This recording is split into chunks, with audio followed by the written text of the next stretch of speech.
At the start of the year, I found Thorben's year-long World Series. Essentially, he would block off progression to a certain point each month in an attempt to really take his time with the playthrough. In the end, though, he only spent around 100 hours on the world in all. Like, I've put almost that much time to a casual playthrough once, and my average playthrough takes around 50 hours because I just get so damn hyperfixated on this game. So I decided to take a suggestion and put my own little twist on it. If you've been around the channel for a while, you know about my attempts to try the Modded Terraria Experience, where I put a bunch of content mods together to see how they interact. For one reason or another, it's never worked out. But with my recent return to 1.4T mod loader after a few-year hiatus from the game, I want to give it one more shot. 7 content mods: Thorium, Fargo Souls, Mod of Redemption, Stars Above, Consolaria, Overhaul, and Calamity. For an average of 10 hours a week, I'll be streaming one world in an attempt to see what happens when you dedicate upwards of 500 hours on a single world. This is January, where we'll be going from the beginning of the game to the Vagrant of Space and Time. If you want a specific boss list, there's a link to the list in the description of the video. Let's just pop right in. I haven't actually seen this world yet. But yeah, so I want to give myself... Oh dear Jesus! Oh dear God! Oh no! So I haven't seen this world yet. Yeah, our spawn isn't great. Spawning at a Crimson means that we'll need to find a new place to relocate to in order to make our town more habitable. Before that though, the spatial disc starts resonating in our hand, which means we get to meet the anime women. These two are Eridne and Asphodine, and they're our first foray into the Stars Above, one of our content mods. We get to pick one of the two to accompany us, and I decide on Asphodine, as she's all about those flashy attacks and looking cool during fights. Eridne, on the contrary, is more about practicality, favoring efficiency over looks. As our main build for the playthrough is going to be a melee summon hybrid, I felt that Asphodine would better complement her build. Asphodine then immediately says that we shouldn't stay in the Crimson while we go to turn on Eternity Mode. Thanks, Asphodine. Really cool. After fumbling with the UI, we take our gear, which is somehow larger than our entire inventory, and try to get the hell out of here. If it wasn't obvious, spawn isn't exactly very hospitable. We need to get out of here fast. If we can get a good spawn area going, we can make ourselves a bed and temporarily be free from the Crimson. During our exploration, we find the Thorn Summit as well, which is nice as he's a good early game boss we can take on soon enough, and then realize we could have gotten out of the Crimson way faster if we went to the right instead of the left. We then reach a small set of lakes and decide to settle down here, putting up a few insta-houses to let our NPCs know where to move in. With the short piece currently given to us, we take some time to learn about Asphodine. We learn that she's what's known as a Starfarer, and has decided to lend us her strength in an effort to help us defeat the wider threats of the world. How nice! This totally won't lead to any sort of cosmic threats, I'm sure of it. Using our starting wood from the New Beginnings mod, we make some Shadewood armor and make our way into the cave nearby. With our ice shards, we make some armor, and then get to working on the Purify spell. It's added by Thorium and is basically an infinite supply of purification powder with slightly more coverage. Before that though, we decide to move over to a portal that rumbles off in the distance. We say hi to Daryl the Wayfarer and Noob the Fool, which are two of the NPCs Mod of Redemption adds. We then go a bit farther past the corruption to find the dungeon where we take some books for the Purify spell. We then find a pyramid while grabbing sand for glass and get to see the power of the lunar shot from Mod of Redemption. At night, each shot will send out moonflare bats to do additional damage, and that causes this bow to have incredible damage for an early game weapon. The pyramid, if you're wondering, has a flying carpet, which is nice even if it wasn't what I was looking for. After taking about another hour or so to mine for thorium armor, we take on the Trojan Squirrel and kill it without much issue. Thorium armor gives good defense, and as shown before, the lunar shot is very good for an early game bow, so we could just fly in between our insta houses with our Wolfram helipack to secure a win.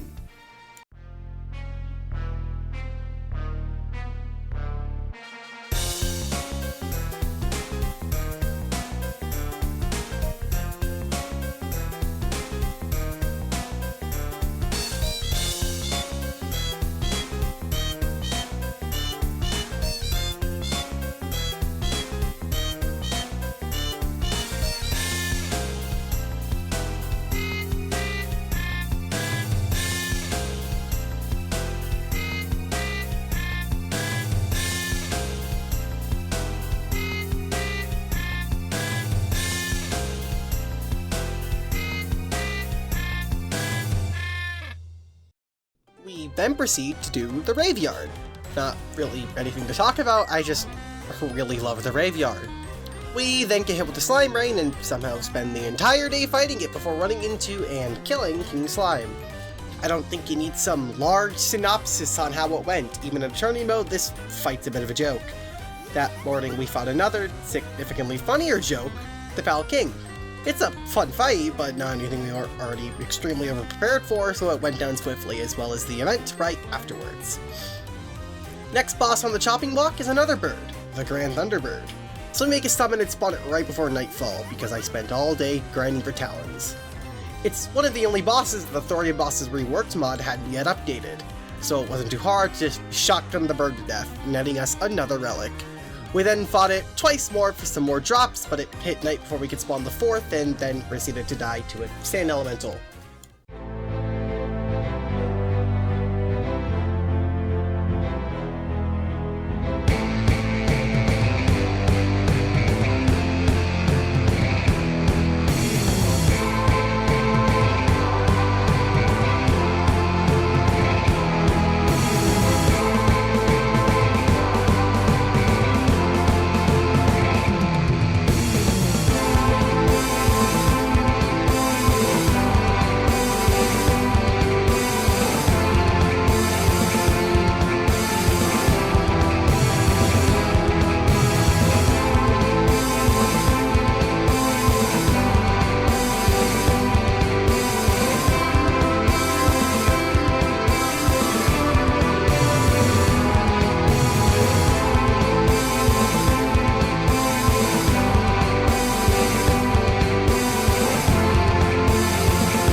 After that birdie bloodbath, it's back to our home turf to fight the first real fights of Modded Redemption, Erhan and Thorn.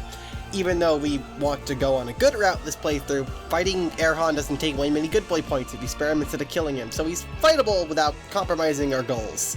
I love Erhan so much, and he's one of my favorite additions in the beta. Such a goofy character, to be honest. He perfectly describes the lawful stupid paladin archetype, and yeah, his quotes are absolutely a highlight. I'd speak more on the fight, to be honest, but due to the intro cutscene counting as the boss fight, we had both rage and adrenaline when he spawned, letting us immediately chunk a third of his health with our shotgun.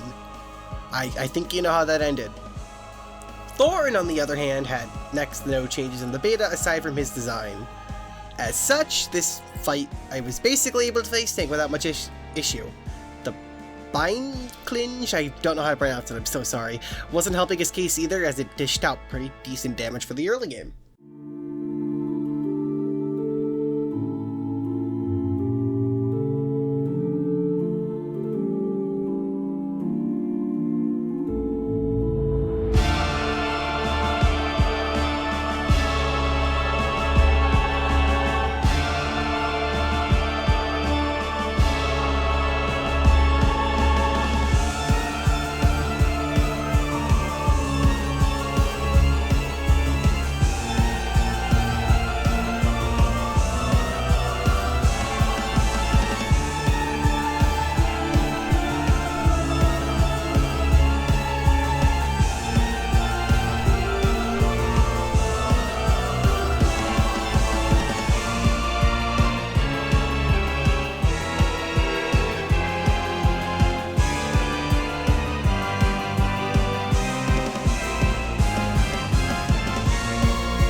then finally slow down for a bit and do something a bit slower paced. Building. I felt it was finally time to stake our claim here, and I had some plans for this first build. As this is me we're talking about, I went for a medieval tower as the base, making sure to leave room for 3 NPCs so that there was some housing available, and a storage system underneath it. The underground storage system is something I do most every playthrough, and it always complements my main build's sort of basement. Those aren't the big plans for this build though, no. See, there are 116 relics we can obtain during this playthrough, and we need a place to store them. We can't just leave them strewn about on the ground, that would look bad. As such, I decided to make a relic hall. It was a lot of work, as we had to map out a large area under the basement, get a ton of Gaither brick for the walls, and mess up a few times, causing us to remap the room. But eventually, it was completed. We even added some tables and a music box of the Hall of Heroes from Modded Redemption there, just to add a little bit extra flair. I also decided to add mannequins to the hall. See, from the looks of it, I'll be spending a long time with each armor set, and will likely grow at least a little bit attached. As such, I decided to put each armor set I wear in the hall as a way to immortalize them. There are also 2 sets of 3 mannequins on the top platforms on each side, and these will be for endgame sets for the other 6 classes available: Ranger, Mage, Summoner, Throwing / Rogue, Bard, and Healer. Even if I likely won't use them, it would be a nice side project, and I'm considering even updating them throughout the year instead of just putting them on in December. We were then just caving underground when I was told by Asphodine I was covered in webs. I joked at her a bit, forgot her name, and then went into the spatial disk to try to remember it when I was met with new dialogue. We got a small congrats on killing King Slime, and then we were told to travel to the Observatory Hyperborea with a new ability we had unlocked in the spatial disk. Her and Aridity need to explain some stuff to me about what comes next. Using said new option, the Stellar Array, we traveled to the observatory to, naturally, be met with both Aridity and Asphodine. I'll say it was around this point where I actually started to get interested in stars above, but I'm getting ahead of myself. The 2 of them tell me, first off, that they aren't native to the galaxy. Wow, no shit. And that they came here after learning the Moiray galaxy, our galaxy, has been freezing over. It hasn't been fast, but it's grown noticeable. They traveled to our planet specifically because we were a bit of an anomaly. Thanks to our sun, we were able to stay habitable so far from the center, which isn't something most of our neighbors can say. At the moment, they don't know what to do about it, but they have ways to help us use this situation to our advantage, helping us grow stronger to face it in the future. They told me to craft a Stellaglyph, which will allow the Stellar Array's Astrolabe, which is what we used to get here, to transfer us into other regions. Sadly, most of our movement abilities will get restricted in the process, and we're being transposed there instead of traveling physically, so we'll be a bit weaker, but it's good to check them out regardless. After building the Stellaglyph atop our castle, okay, it's tower, but you know what, I'm going to call it a castle for now, we decided to check out Mining Station Ares, which is an abandoned mining station on the Holonet planet. It's described as a common site the further you stray away from the galaxy center, and I mean, we're pretty far away from it, if Asphodine is not lying. All we really find, aside from a few enemies, are these prismatic cores. They're useful later on, but right now we don't have much use for them, but we decided to grab all that we can and head back home. After a bit, and by that I mean a lot of failed Eye Cthulhu attempts sprinkled throughout what we've been doing the last few hours, we built a platform. This platform, in fact, was what cost us to win. I won't say it was entirely easy, as the Berserk buff it applies prevents us from dodge rolling, and it's just really fucking annoying. Oh my god, Fargo, I fucking hate you. But we made it. Sometimes all you need to get off your ass and do the bare minimum, which could be a life lesson. You don't need to go all out, but don't sacrifice too much for convenience. Do what's necessary and don't get caught up on adding more. I don't know, I'm just padding at this point. After enjoying a few of our spoils of war, we then take on the Vagrant of Space and Time. Being the latest boss we can fight, the fight wasn't anything to scoff at. The attacks are very varied, and due to some lag prevention stuff on my end, some of the secondary projectiles would be invisible. I do eventually fix this. Aside from that, though, the attacks were relatively well telegraphed, and after using an attack, it was easy to memorize and dodge around the next time, assuming I wasn't hit by invisible projectiles. This led to me beating him on my very first attempt.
After that, our spatial disc resonates again, and we get introduced to the Vagrant himself. His name is Perseus, and he's apparently the brother of Aridine and Asphodine.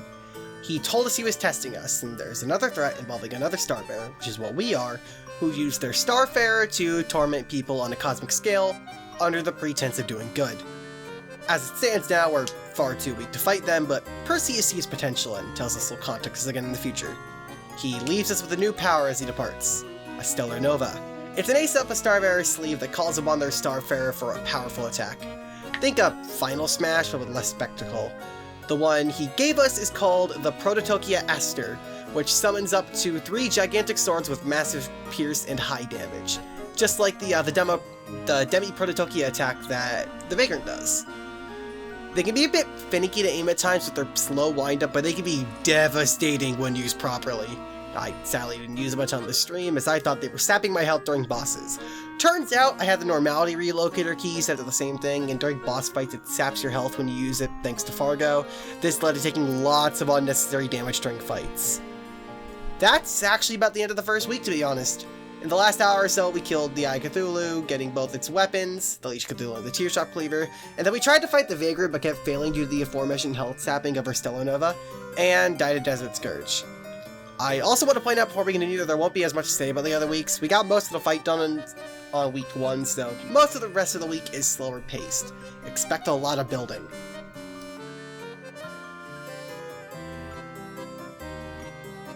After spending so much time on fighting and prep work last week, we're finally focusing on building.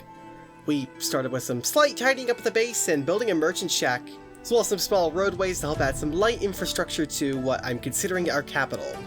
This allows NPCs to move freely about the town, which I always love to do. It's honestly one of the reasons why I'm not a super big fan of impractical builds. I like builds you can walk through easily because it also allows NPCs to freely travel and mingle and makes towns feel a lot more alive. In the middle of this, we also decided to say goodbye to our set of thorium armor. It's served us well, but the steel armor's 8% damage reduction cannot be passed up. We placed our thorium armor set among our relics and move on with our new set. We only ended up killing one boss this stream, the Keeper. There's one attack that she can use where she sprays these spirits at us in a cone that's a bit tough to dodge, but all in all, with our decent vertical mobility and flat platform that we totally used, she wasn't much of an issue. We also ended up finding the Skulldigger, her protector, underground. He doesn't have super varied attacks, but he can prove to be a little annoying, especially in the cramped tunnels of the caverns. After our fight with him, he drops a teddy bear, and we use that to put his creator, the Keeper, to rest.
Between killing the Keeper and Skulldigger, we crafted a summon weapon, the King's Oak Staff. This lets us converse with Mabel the Forest Nymph.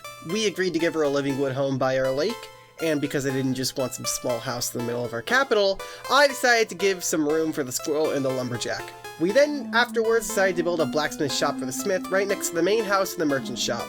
My goal is to put a tower above it, and have another tower on the other side of our capital to kind of wall in our town, which is why there's a great big platform above it. And then we decided to decorate the base a little bit more. The big thing is that we added a small little above-ground medical area for the nurse.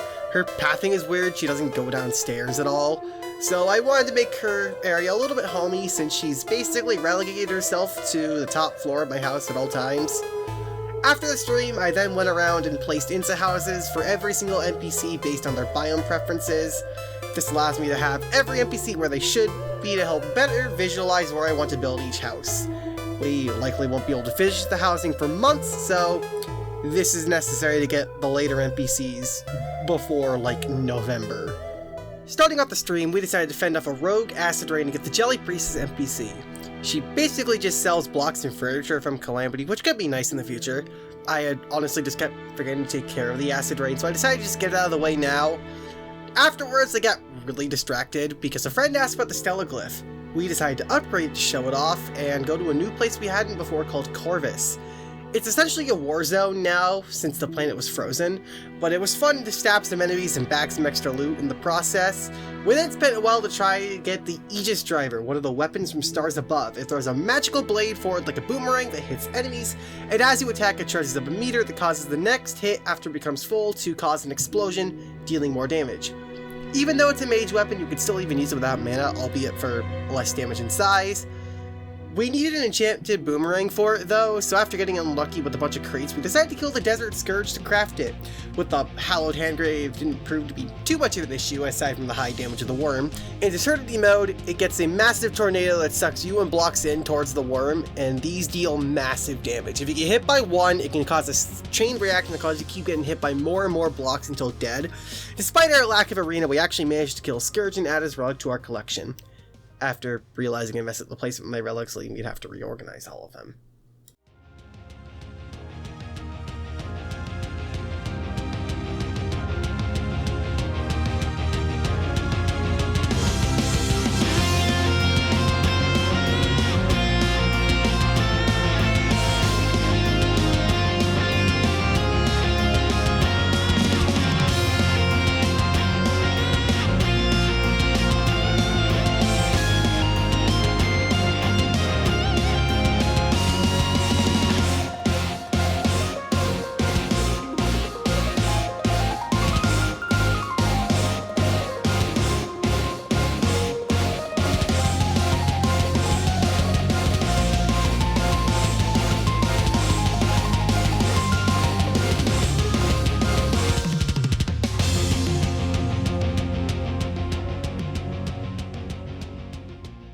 Then, after about 2 hours, we finally get around to building. We first move in the Astrologian, who will give us special access to modifiers for our Aegis Driver, as well as any future weapons from Stars Above.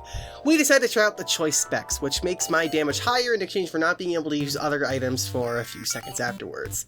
This proved to be a horrible idea, as instead of other items being just weapons and tools, it also includes healing and my grappling hook. Needless to say, we removed this as soon as we could.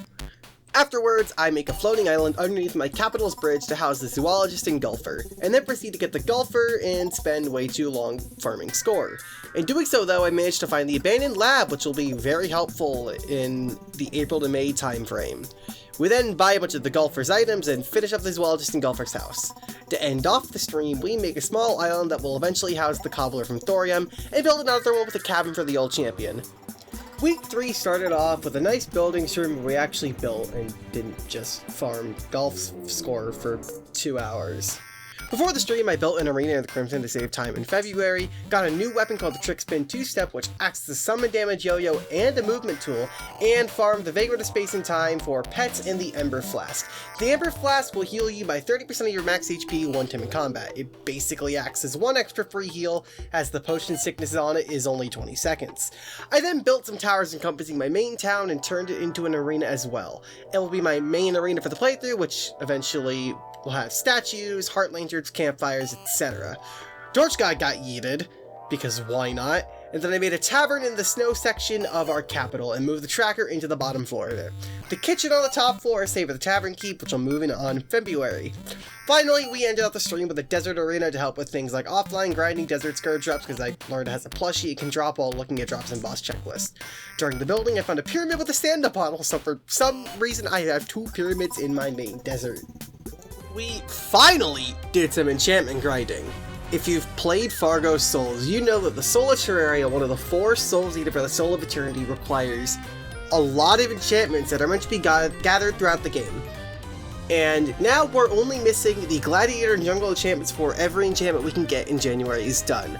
I was going to go for the Jungle one as well, but I accidentally crafted the wrong piece of Jungle armor that I was going to shimmer and decided to get the Ancient Kobold enchantment first instead, as it's easier to get.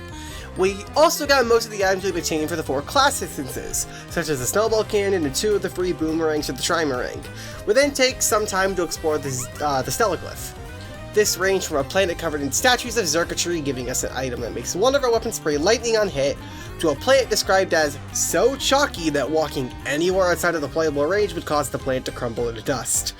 We ended off by meeting someone named Garradine, who is strangely enamored with things from quote-unquote our world. This ranges from somewhat understandable things like Bezoars and the Nature's Gift to an umbrella. A fucking umbrella. She's interesting, but has helped us upgrade the peripherals on our Stellaglyph so that we won't be getting killed nearly as often anymore.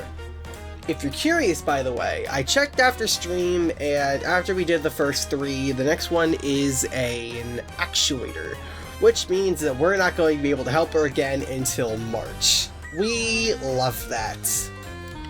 Gonna be honest, this was simultaneously the most and least productive day this week.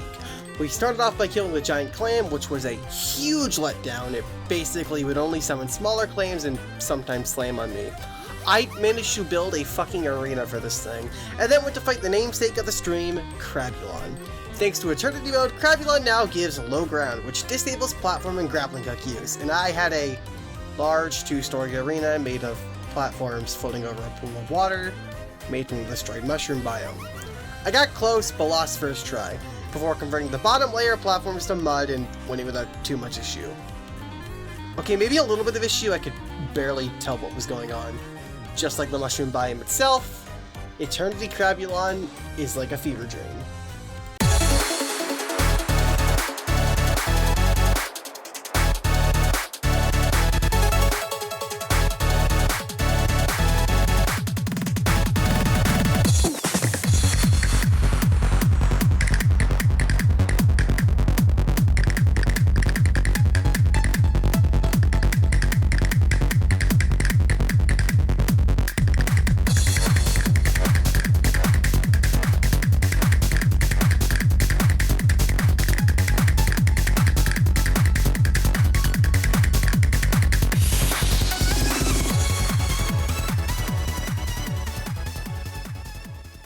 We then made a small house for the cobbler before deciding it was time for the living trees near my town to go, as I felt I no longer needed their protection and needed the space for more housing.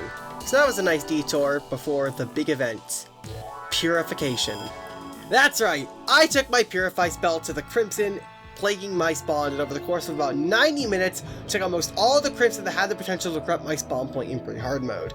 I would make a larger effort to get it in the corruption out of here, but I still need to fight the Perforators and Hive Mind in February, and unlike the other world evil bosses, which have summons that let us fight them out of their biomes if we wanted, the Calamity evil boss require killing an enemy on the ground to spawn them. An enemy, mind you, that can only spawn in each world evil, so we have to keep a bit of the Crimson around for now. The goal is to turn our now purified spawn into a new town and use the Living Tree's word to make a new personal palace for myself. With all of the fights for the month down, we're going to be spending this week preparing for February. I finally got around to actually making most of the arenas we'll need for a while. I made an arena for Viscount, and arenas in the Corruption, Ocean, Sulphurous Sea, and Jungle. Each arena has a platform every 16 blocks, so that when we hit hard mode we can remove every other platform for a 32 block gap, which is what I find to be the best for vanilla hard mode. Due to internet issues and the Sunken Sea being annoying to build an elevator in, this took quite longer than it should have, especially when compounding the already long task of building the arena while being bombarded with jungle enemies. So far, I'm not liking Revengeance's enemy spawn rate increase. It never makes stuff feel more difficult to me, it just makes things like building way more annoying. As of right now, the only arenas we should need are in the Underworld, the Ice Biome, and by the dungeon. We don't know where Astral Infection will spawn yet, so we can't build an arena for that yet. By the time we finished, we were getting fairly close to the 4-hour mark, so I decided to add a small piece to our relic room that I had been planning on adding for a while. Class mannequins. Although we're going melee, I thought it could be fun to add some vanities of each of the 6 other classes based on some of the armor they use. For right now, we have, from left to right, Healer. based off the Cleric/Iridescent set, uses the Stargazing Hero's Hood, Cleric Tabard, and Iridescent Green, who's all dyed bright yellow. Bard, based off the Crier set, uses the Note Hairpin, Crier Sash, Crier's Leggings, and Hunter Cloak, all dyed bright light, with Traveler's Boots and Leather Gloves dyed brown. Rogue/Thrower, based off the Sulphurous set, uses the Desert Prowler hat dyed bright violet and Sulphurous Breastplate/Leggings. Ranged, based off the Desert Prowler set, uses 0x33's Aviators, Desert Prowler shirt, and Snow Ruffian Greaves. Mage, based off the Wizard set, uses brown and silver dyed silk hat, diamond robe, my own personal sprite, and cyan dyed star cloak. Summoner, based off the Living Wood/Wolfram set, uses Wolfram hat and goggles, Living Wood chest guard, Living Wood boots, and green and silver dyed Desert Acolyte's cloak. If you want what the melee set is, it's the set I've been wearing. It's based on the Seal set and uses the Iron Helmet, my own sprite, brown dyed steel chestplate, silver dyed thorium greaves, silver dyed Band of Regeneration, leather sheath, and silver dyed Selfish boots. There's also the camping mod and the Wolfram Helipack from Calamity, where those are more generalist and can be used with any of the other sets. The last stream of January, I would do another one Monday, or yesterday, if you're watching this when the video goes up, but I want to get the video out before February.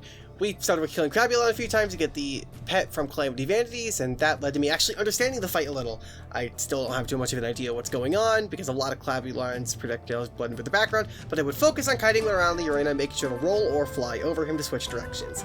This led to the fight becoming much easier, and in just 2 attempts we got our pet. It's a little Crabulon that scuttles with you, and unlike most ground pets, won't start jumping erratically at the first sign of a door. That makes it significantly less annoying to have equipped. We replaced our sand element pelt and went on to build our desert village. I already had the exterior of the 2 towers and the buildings for the arms dealer and dye trader, so it wasn't too much work. We decorated our houses, added some extra background walling behind the town to give the illusion of more town walls, and added another house for the desert acolyte. I don't want to build too much more with the village, as we don't have any of the other NPCs who like to live there. The plan currently is to make the house adjacent to the Acolyte the Bandits, and then see where we go from there for the Martian Saucer and Steampunker, which will move in until July and May respectively. Afterwards, instead of doing the logical thing and building more NPC housing, I decided to get started on our next big project, the Aetherian Castle. Every queen needs castle, and I wanted to build mine right outside our main capital, and eventually in between it and the other forest town I want to build. We weren't able to do any of the interior work aside from some flooring, but we have every room mapped out to help visualize where we want everything. What we have now took around 2 hours of work and comprised the entire second half of the stream. As we headed to a good stopping point, I took some time to buy a party center and start a party to celebrate finishing 1 month, and ended off by finally naming the capital. It's something I'd wanted to do all month, but could never think of a name for it. After a few minutes of thinking, I decided to name it Aether Stronghold. It's our capital, and I wanted to give it a fitting name. As we finish other towns, they'll get names too, but it felt important to get the name of Aetheria's capital before we ended the month. Next month, we start the February progression after 135 days and 54 hours. So, in conclusion, yeah, I'm speaking like it's a middle school essay. This last part's going entirely unscripted. Holy shit, this has been fun. I know I'm talking like it's the end of it, but obviously in just a few days I'm doing the next stream. But it's nice, honestly. It's a nice feeling knowing that I'm doing something like this.